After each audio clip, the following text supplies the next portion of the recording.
baboy.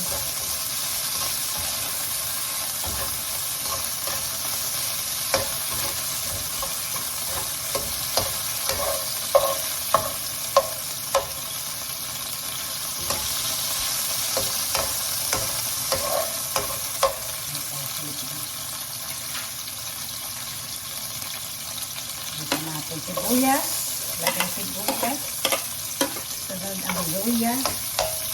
Sabay ko na ito. Garlic din.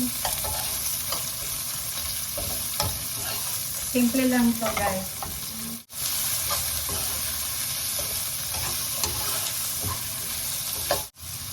Lagyan na natin yung hipos.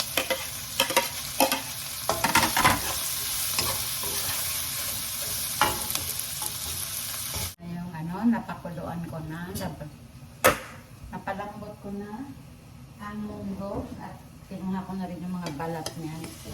Isalin natin yung ginisang baboy at hipon. Buong alamang. Hulog na natin ang ampalaya.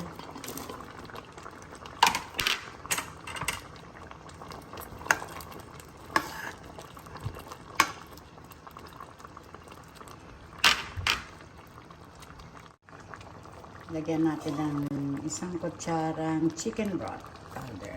Ayan. Sarap yan.